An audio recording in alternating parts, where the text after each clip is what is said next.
ये कह रहे हो, अगर इंसाफ नहीं मिला ना, यही आत्मदाह करेंगे।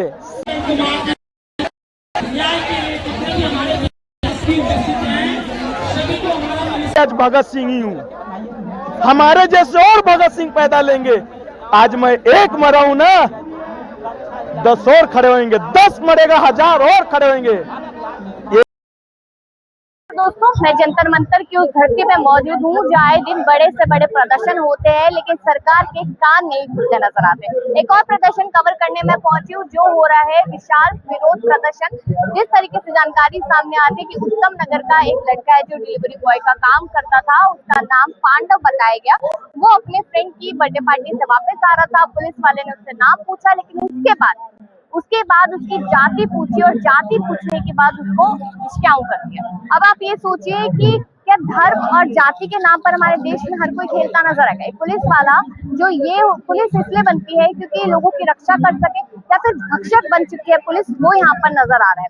और मैं आपको बताना चाहती हूँ कि बिहारियों का आए दिन मजाक बनता है कि तू बिहारी है, तू बिहार से आया है, तू पान खाता है, तू पान थूकता है, तू गंदगी फैलाता है, ये सारी चीजें कही जाती है। मैं बिहार इलेक्शन कवर करके आई हूँ। मैंने वो जमीनी हकीकत बिहार में देखी कि जनता कितनी ज्यादा परेशान थी, लेकिन सरकार के कानों पर जू नहीं देंगी। बिहार में रोजगार नहीं है, दिल्ली आना पड़ता है, मुंबई जाना पड़ता है, अलग अलग ऐसे एरियाज में, ऐसी जगहों पे जाना पड़ता है जहाँ पर लगे उन लोगों को कि हम यहाँ काम कर सकते हैं। नो डाउट, मैं अपने ही इलाके का अगर आपको बताऊं तो जो बिहार छोड़ के बिहारी हमारी जगह पर रहने आए, आज उनके पास फ्लैट्स है, आज उनके पास गाड़ियां हैं, वो विकसित हुए हैं खुद से, लेकिन अपनी वो जगह जहाँ पर वो मूलभूत से रह रहे थे, वो जगह छोड़ के किसी और जगह पर आना काफी ज्यादा मुश्किल सफर भी रहता है। और दूसरी बड़ी बात, अगर मैं बिहार की ही बात करें तो बिहार एक ऐसी धरती है जहाँ पर चंपारण जो हुआ था, आंदोलन हुआ था, जहाँ नमक आंदोलन हुआ था, जब सत्याग्रह हुआ था, एक वो जमीन है जहाँ से राजेंद्र प्रसाद निकले, जहाँ पर महात्मा गांधी बड़े बड़े भाषण देते नजर आते थे। ऐसी जगह है बिहार। इसलिए कहा जाता है कि जब भी आंदोलन की बात होती है, जब भी देश की आजादी की बात होती है, तो बिहार सबसे टॉप पे आता है। और वहीं के लोगों के साथ इस तरीके का बर्ताव के शोभा देकर, इसी मुद्दे को लेकर हम यहाँ पर जो मौजूद लोग हैं उनसे चर्चा करेंगे कि वो लोग अपने आप को कैसे बचाएंगे और कैसे वो देख रहे हैं खुद को। क्योंकि जब देश में हिंदू मुस्लिम होता है तो तमाम लोग आते हैं, लेकिन जब हिंदू हिंदू होता है। क्या नाम हुआ भैया? मेरा नाम प्रमोद कुमार हुआ। मैं प्रमोद जी, अभी उत्तम नगर के या फिर जो परिवार है पांडव को, उसके आसपास के क्या हालात है? ऐसा हाल है जो कहते हैं ना, मातम।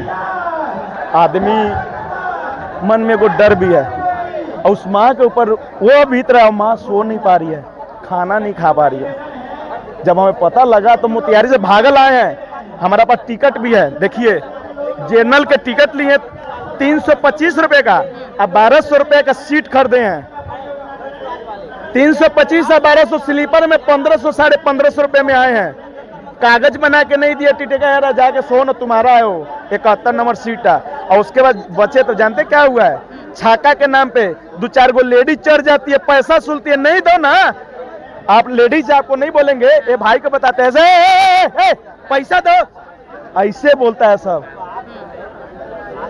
तो बिहार अगर देखा जाए तो आजादी के समय से बहुत बड़ी भूमिका बिहार की रही है। तमाम लोग बिहार से निकले हैं, उसके बावजूद भी बिहारी को इतनी तवज्जो नहीं दी जाती। आपने बहुत बढ़िया बात की। मैं उसी धरती से हूँ जहाँ से सत्याग्रह चली से अंग्रेजों को भगाने का कार्य किया गया था। काम नहीं बोले, कार्य ये बोले हैं। काम अलग होता है, कार्य अलग होता है। उसी धरती से मैं आया, और मैं ये कह रहा हूँ, अगर इंसाफ नहीं मिला ना, यही आत्मदाह करेंगे। सब न्यूज में ये बोल रहे हैं। अरे भैया, कल को हमारा बेटा भी तो आएगा। बिहार में तो रोजगार देगा नहीं, क्लियर है। सरकार है, पहले लालू जी का था, लालू जी का था तो लागल झुलनिया में धक्का। बाबू देखा तो नहीं, झुलनी ना पहना तो नहीं, अभी बउआ 12 कै साल हो गए, हम 37 साल के हो गए, बुरा ना मानिया। तो लालू कहत रहे लागल झुलनिया में धक्का, बोला मैं कलकत्ता गईले तो वो मजाक बना दिया सब। कलकत्ता का तो अपना बेटे के तो का बना दिया, लेकिन जो हम लोग का बाल बच्चा और जो हम लोग का गार्जियन था, कल भी मजदूर था, आज भी है, आने वाला पीढ़ी रहेगा। तो इसलिए हमें व्यवस्था बदलना होगा, इस सरकार को हटाना होगा 29 और 30 के अंदर में। कैसे हटाएंगे, वही तो मैं पूछ रही हूँ ना। आप देखिए, सम्राट चौधरी अब बैठ चुके हैं उस सीट पर। कैसे हटाएंगे? आपने बहुत बढ़िया बात कही। अगर ये बिहार की, आपका पूरा हिंदुस्तान में चलता है ना, बिहार का भी देखता होगा, सब देखता। अगर ये बिहार की जनता अगर अब की बार भी नहीं जागी, अगले बार भी वोट बेचा, तो इनकी पीढ़ियां जो कहती है ना एगो बाहर कंट्री है, वहाँ परमाणु बम फेंका गया था, आज भी वहाँ पीढ़ी पैदा होती है तो विकलांग होती है, सुनने में आया है, मुझे हिरोशिमा और नागासाकी। हाँ जो भी हो, हमें देखिए इतना नहीं पता, देखिए हम बड़ा छोटे गरीब परिवार से हैं। वही पीढ़ी हमारे बिहार की अगली बार हो जाएगी। देखिए अभी तो हो ही गई है, लालू के समय से तीसरा का पीढ़ी बीमार है, यानी हमारे बाबूजी के पीढ़ी था वो जब लालू के समय, हम आ गए, अब हमारा बच्चा आ गया। अगर 29 के बाद भी चेंज नहीं हुआ ना तो अगली 10 पीढ़ी तक विकलांग का मतलब ये नहीं कि ऐसे ऐसे ऐसे ऐसे नहीं, वो नहीं विकलांग, प्रदेश में जाने वाला 10 पीढ़ी तक का मैं गारंटी लेता हूँ। अगर ये व्यवस्था बदलती है, अगर जन स्वराज आती है तो उसको सुधारते सुधारते हमें भी लगेगा 5 साल, ये नहीं कह रहे कि 1 साल में हो जाएगा, टाइम लगेगा, लेकिन व्यवस्था बढ़िया होगा। पांडव का जो परिवार है वो क्या मांग कर है, कैसे इंसाफ मिलेगा? इंसाफ चाहिए हमें। कैसे मिलेगा? पुलिस वाला गोली नहीं मारा है, गुंडा गोली मारा है, हम उसको गुंडा कहेंगे, पुलिस वाला नहीं कहेंगे। अब देखिए वर्दी वाले को मैं सलाम करता हूँ, लेकिन वो गोली मारा है सीने में तो गुंडा मारा है, और गुंडे को या तो फांसी दिया जाए। आप भारत में रह रहे हैं, क्या लगता है फांसी इतनी आसानी से मिल जाती है लोगों जब कसाब को 5 साल के बाद मिलेगी तो इसको फांसी आते तो 20 साल लग जाएगा, हो जाएगा ना। इस बच्चे को शहीद का दर्जा दिया जाए। एक डिलीवरी बॉय है, अगर एक डिलीवरी बॉय कम भी हो गया क्या दिक्कत है? क्यों? आपके लिए डिलीवरी बॉय है ना, जिस माँ का बेटा है उसके लिए जानते क्या, वो शेर है, आपके लिए काम करने वाला है। वो पुलिस वाले के लिए हम लोग आवारा है, लेकिन एगो माई ला, एगो बहन ला, एगो भाई ला, एगो बाप ला, वो हीरो है। जानते हम घरे जाते तो माँ बाप कहता हमारा हीरो आ गया। अच्छा आपके नजर में जीरो है ना भाई, लेकिन मतारी बाप के नजर में तो हीरो है। तो हमें शहीद का दर्जा उस बच्चे को मिलना चाहिए, शहीद का दर्जा दिया जाए, मुआवजा दिया जाए। अगर नहीं मिला तो मैं आत्मदाह करूंगा। अभी आप देखिए आत्मदाह का मतलब समझते हैं? बहुत बड़ी बात कह रहे हैं आप खुद को खत्म करेंगे, ये बहुत बड़ी बात कह रहे हैं आप। अरे मुझे तो ऐसे भी कोई मार देगा तो इससे मैंने अपने आप कहना कर ले भाई, कम से कम बिहार के लोग तो जाग जाए। भगत सिंह फांसी पे चढ़ गया, अगर चाहता लोग तो केस लड़ के बचा नहीं लेता, गांधी चाहते बचा नहीं लेते, लेकिन उन्होंने कहा हम भाई ये चुने, हमारा देश का लोग जागेगा, जागा। मैं भी आज भगत सिंह ही हूँ, हमारे जैसे और भगत सिंह पैदा लेंगे। आज मैं एक मरा हूं ना, 10 और खड़े होंगे, 10 मरेगा 1000 और खड़े होंगे।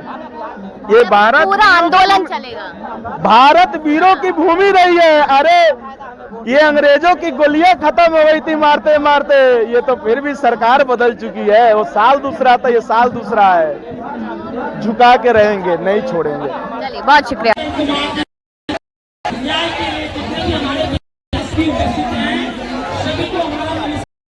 संजय कुमार झा।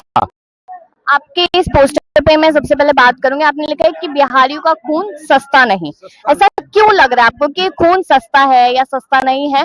खून तो सबका बराबर होता है, वही मोल है सबके खून का। देखिए बात ऐसी है कि बिहार के लोग जो भी कहीं बाहर गए उनको बुरे नजर से देखे जाते हैं।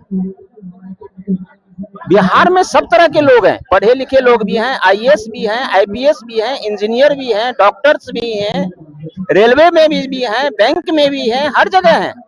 लेकिन अगर लेबर में कोई कंस्ट्रक्शन में काम कर रहा है बिहारी है, तो क्या बिहार में रहना, बिहार का रहना गुनाह है क्या? और उसको ये कह के कि तुम बिहार के हो इसलिए मार देंगे, तो क्या वो खून सस्ता है क्या? अगर किसी को कोई पंजाबी है, अगर पंजाबी कह दे कि तुम पंजाबी है मार दूंगा, क्या उसका खून सस्ता है क्या? हरियाणा के रहने वाले को कह दे तू हरियाणवी है और उसको गोली मार दिया जाए, क्या उसका खून सस्ता है क्या? तो किसी का खून सस्ता नहीं है ना। तो बिहार वाले को कह के कि तू बिहारी है इसलिए गोली मार दूंगा, तो क्या बिहारियों का खून सस्ता है? तो मैं पांडव कुमार, हमारे जो 21 और 22 साल के बच्चे हैं, पांडव कुमार जो होनहार बालक थे, उनकी जो जघन्य हत्या की गई है, मैं तो गवर्नमेंट से यही मांग करता हूं कि उनकी फैमिली को 1 करोड़ रुपया दिया जाए, प्लस एक नौकरी दी जाए, और प्लस जो पुलिस वाले ने ये जघन्य हत्या की है उनको कड़ी से कड़ी सजा दी जाए। अभी तो गिरफ्तार हो चुके हैं वो, अभी वो पुलिस की हिरासत में। उनको एसआईटी के थ्रू दिल्ली पुलिस कोई जांच ना करे, क्योंकि दिल्ली पुलिस तो ये सही जांच कर ही नहीं सकती है, क्योंकि वो उनका स्टाफ है, उनका फैमिली का मेंबर्स है। तो एसआईटी गठित किया जाए, चाहे सीबीआई की वो रिपोर्ट की जाए, मतलब जांच की जाए, और उसमें बिहार के कैडर के लोग भी हों। ये नहीं कि दूसरे स्टेट के लोग और दूसरे मतलब इसके हो। उस एसआईटी में बिहार कैडर के आईएएस आईपीएस जो भी होंगे वो होंगे, और जजों के जो रिटायर्ड जज हैं उनको कमेटी बनाई जाए और इनकी जांच की जाए, और उस जांच में ये जो पुलिस वाले जो अपराध किए हैं इनको कड़ी से कड़ी सजा दी जाए। आपको लगता है आप लोग इतनी बड़ी बड़ी मांगे कर रहे हैं, क्या सरकार के कानों पे जू रहेगी कि वो भले ही दिल्ली की स्टेट गवर्नमेंट हो या फिर बिहार की स्टेट गवर्नमेंट, कि कोई सुनेगा?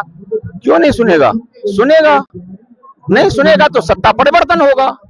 ये जाएंगे कहने के लिए, जब वोट आता है तो बिहारी बिहारी कह के, पूर्वांचली कह के, छठ घाट पे जो है जो मैं छठ करवा देता हूँ, तो वोट लेने के लिए तो ये सब काम करते हैं, और जब आते हैं तो फिर कोई काम होता नहीं है, तो इसलिए सत्ता से जाएंगे ये फिर। अब देखिए ना, अभी तो बिहार के चुनाव हुए हैं और जिस तरीके से नीतीश कुमार वहाँ के सीएम थे, अब सम्राट चौधरी हो जाते, तो आप लोग सम्राट चौधरी से क्यों नहीं कोई मांग करे कि वो आके केंद्र सरकार? सम्राट चौधरी का तो ये विषय है ही नहीं, ये विषय तो दिल्ली का है। अगर वो दिल्ली में रह रहा है, हम दिल्ली में रह रहे हैं, तो हमें सम्राट चौधरी से क्या लेना देना है? नीतीश कुमार से क्या लेना देना है? आपसीपन होता है ना, बिहार के हैं, बिहारी लोग हैं। बिहार के हैं तो ठीक है, हमारा जो पूर्वज है वो बिहार का है। अब हमारा बच्चा यहाँ पैदा हुआ तो हम दिल्ली के हैं, सीधी बात है। और देश किसी की नहीं है, देश हम सबका है, किसी के बाप का नहीं है ये। हाँ, जितना किसी के बाप का है उतना मेरे बाप का भी है, पूरा देश। ये कोई दिल्ली की बात नहीं है, ये बंबई हो, कलकत्ता हो, मद्रास हो, पांडिचेरी हो, जितना पांडिचेरी वाले का पांडिचेरी है उतना ही मेरा भी पांडिचेरी है। जितना बिहार मेरा है उतना बिहार हरियाणा वालों का भी है। तो इसलिए मुझे सम्राट चौधरी उससे नहीं लेना देना है, मुझे तो दिल्ली का जो गवर्नमेंट है और जो सेंट्रल गवर्नमेंट है उससे लेना देना है, और उनसे हमें कंपनसेट मिलना चाहिए। तो रेखा गुप्ता के सामने अभी तक आप लोगों में से कोई भी गया है बात रखने के लिए अपनी कि हमें न्याय चाहिए? जैसे आपने देखा उत्तम नगर में तरुण हत्याकांड होता है, बुलडोजर चला दिया जाता है, तो फिर पांडव कुमार के केस में देरी क्यों? अब ये तो गवर्नमेंट और ये प्रशासन सोचे कि क्यों नहीं गया। अब यही सब सोचो, क्योंकि ये गरीब बच्चे थे पांडव कुमार, इनका कोई आगे ना पीछे देखभाल करने वाले थे, तो इसलिए उनके पास नहीं गए। तरुण कुमार वोट का एक राजनीति था, तो तरुण कुमार के पास गए। तो मैं